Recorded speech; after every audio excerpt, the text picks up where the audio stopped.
घरामध्ये जर बटाटा आणि कांदा असेल ना तर लगेच ही रेसिपी करायला घ्या.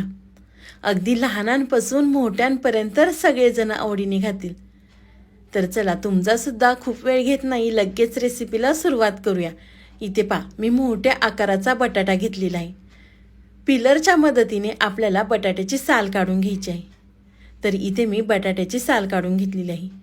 साल काढल्यानंतर आपल्याला बटाटा स्वच्छ धुवून घ्यायचा आहे. धुतल्यानंतर अगदी व्हिडिओमध्ये दाखवते ना त्या पद्धतीने बटाटा मोठ्या मोठ्या फोडींमध्ये चिरून घ्या.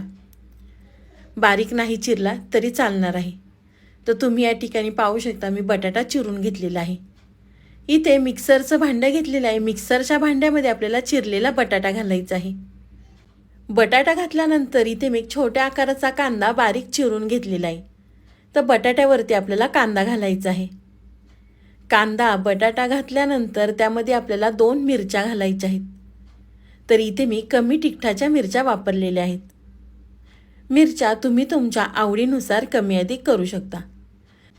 मिरच्या घातल्यानंतर इथे मी 5 ते 6 लसूण पाकळ्या घातलेल्या आहेत. त्यानंतर आपल्याला मिक्सरला बारीक वाटून घ्यायचं आहे, अगदी या पद्धतीने. कांदा आणि बटाटा वाटून घेतल्यानंतर इथे मी कप घेतलेला आहे. तर आपल्याला ही वाटलेली पेस्ट कपाने मोजून घ्यायची आहे. तुमच्याकडे मेजरिंग कप नसेल तर तुम्ही कोणत्याही वाटीने मोजून घेऊ शकता. इथे मी कढई घेतलेली आहे. कढईमध्ये आपल्याला मोजलेली कांदा आणि टोमॅटोची पेस्ट घालायची आहे. त्यानंतर आपल्याला मिक्सरच्या भांड्यामध्ये पाणी घेऊन अर्धा कप पाणी यामध्ये घालायचं आहे. पाणी घातल्यानंतर आपल्याला चमच्याने व्यवस्थित मिक्स करून घ्यायचं आहे. मिक्स केल्यानंतर आपल्याला गॅसवर ही कढई ठेवायची आहे. तोपर्यंत तुम्ही माझा व्हिडिओ इथपर्यंत पाहिलाच आहे आणि व्हिडिओ थोडा तरी आवडला असेल ना तर व्हिडिओला एक लाईक नक्कीच करा. साईडचं बेल आयकॉनसुद्धा प्रेस करा, म्हणजे तुम्हाला माझे नवीन नवीन व्हिडिओ पाहायला मिळतील. गॅसवर कढई ठेवल्यानंतर त्यामध्ये आपल्याला चवीनुसार मीठ, 1 चमचा आपल्याला चिली फ्लेक्स घालायचा आहे आणि हे सगळं व्यवस्थित मिक्स करून घ्यायचं आहे.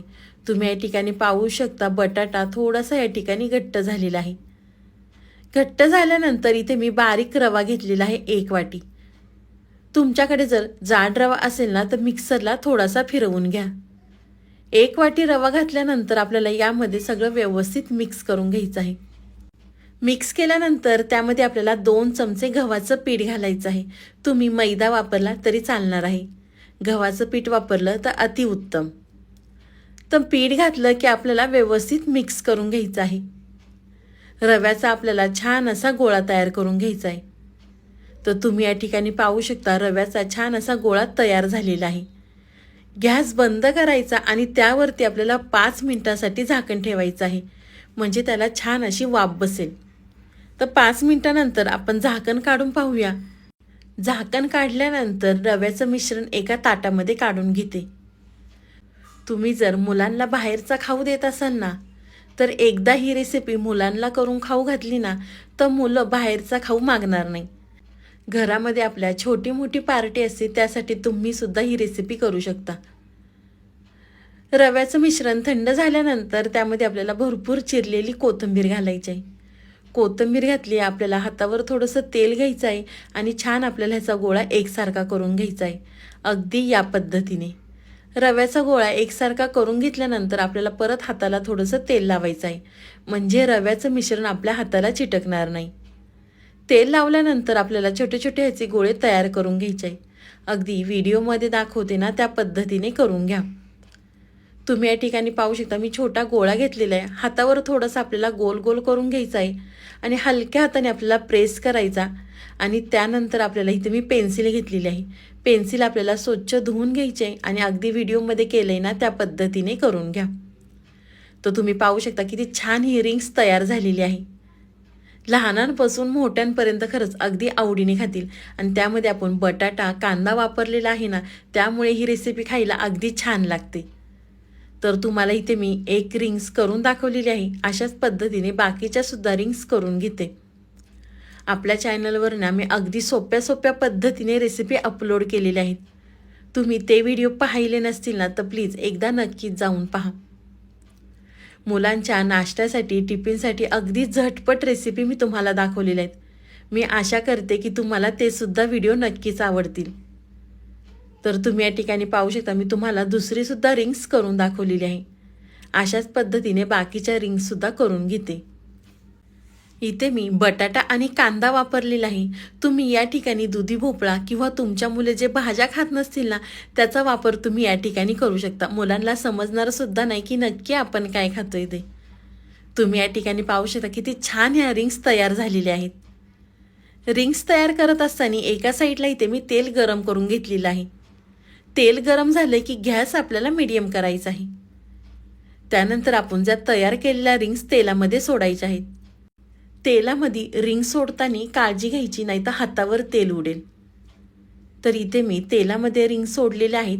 लगेच आपल्याला झाऱ्या लावायचं नाही, थोड्याशा वरती आल्या की त्यानंतर आपल्याला झाऱ्या लावायचं आहे.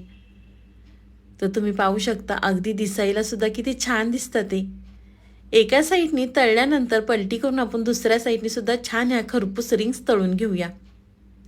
तुम्ही जर मुलांना खरंच एकदा खाऊ घातली ना, तर मुले तुमच्याकडे हट्टच करतील की आपल्याला ह्या रिंग्स बनव म्हणून. पहा तुम्ही दिसायला सुद्धा किती छान दिसतं ते. आपण मुलांना बाहेरचा खाऊ देण्यापेक्षा ना, या पद्धतीने मुलांना खाऊ घाला. मुलं अगदी आवडीने खातील. रिंग्स तळल्यानंतर एका प्लेटमध्ये काढून घेते. अशाच पद्धतीने आपण बाकीच्या सुद्धा रिंग्स तेलामध्ये तळून घेऊया.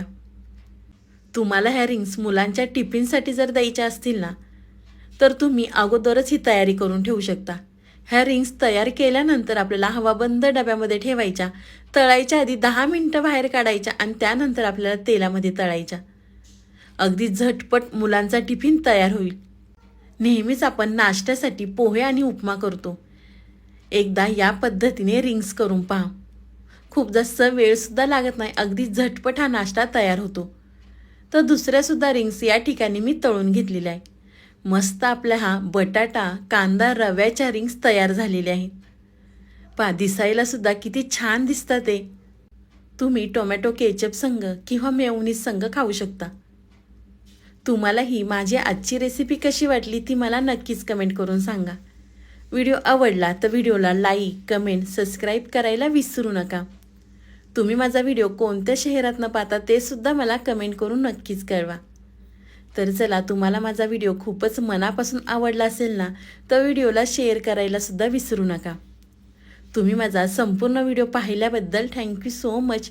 पुन्हा भेटूया, तोपर्यंत बाय.